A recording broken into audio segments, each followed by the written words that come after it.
So companies are really moving online where they can, and wherever they are able to keep hiring and keep those people working remotely, they're doing it.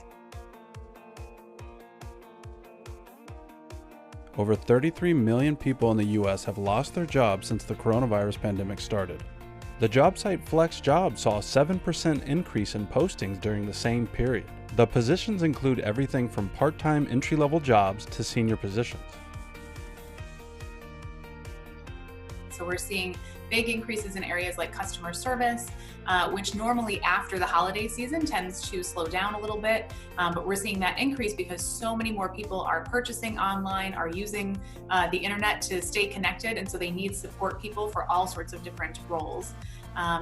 We're also seeing a big increase in remote medical and health jobs. So support positions mainly, not necessarily nursing and physician positions, though we do have those that can be done from home, but healthcare and health insurance support types of roles. Reynolds says that many people may not realize that they already have the skills required to work remotely.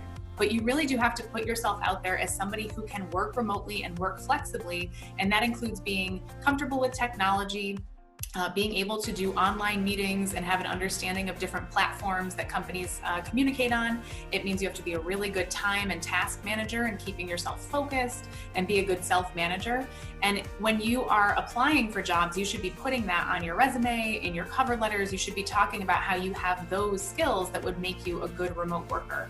And most people already have the technology needed to work from home, or they can get there with a few small upgrades. You really should focus on the basics of what you need. So high-speed internet, you want to be making sure either that you currently have a solid speed internet or talk to your internet provider to see if you can bump up your speed a little bit. Especially with everyone else in your house right now, your bandwidth is probably getting drained by so many different people using the internet at the same time.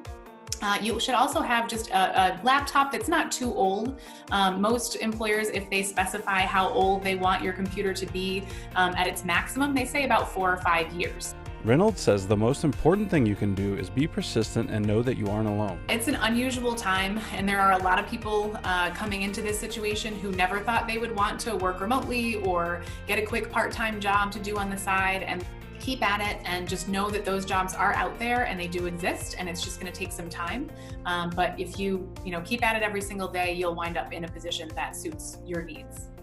But if you're not ready to punch a time clock, another option is to combine the skills you already have with a little initiative. Right before COVID, I was working at a comedy club as an assistant to the talent manager. Kind of my dream. I was like working my way inside the comedy industry, which is what I've always wanted to do, and like learning about the business side, which was really exciting to me. I was still performing 7 to 8 times a week, just trying to go up, do my thing. Levy was laid off shortly after the coronavirus shutdown, and he needed to find a way to make some extra cash. I just wanted to use the skill set of my love of comedy, writing about comedy, in a way that could maybe A, make a little money, and B, make people feel really good about themselves in a time where there's not that much to feel good about and there's not that much going on in our careers. Customers email Levy, and he sends them a short survey about their life and accomplishments. After some back and forth, he weaves the answers into what he calls a New Yorker-style profile. His only marketing consists of social media and word of mouth. And so in 17 days, I've learned a lot about my friends and some strangers from the internet, which is cool too. I'm writing about a guy that I've never met from the UK right now, named Adam Bloom, which is kind of exciting. And after that, I have no idea where this takes me, but it is pretty exciting, and I've never been so excited about a job I've had in my entire life, including comedy itself, to be completely honest. Levy charges $40 per article and has already written 20 profiles. He's pulled in over $500 and still has a wait list that will keep him busy for weeks. Levy says if you calculate his time spent per profile, he probably makes less than minimum wage, but he still loves it, and that is the key. It doesn't matter who you are. It doesn't matter if you're a comedian, an actor, a director, literally just a human being that thinks you should be profiled. I don't care. I'll write it about you. That's awesome. I'd love to write about anybody. It's weird that this didn't exist before.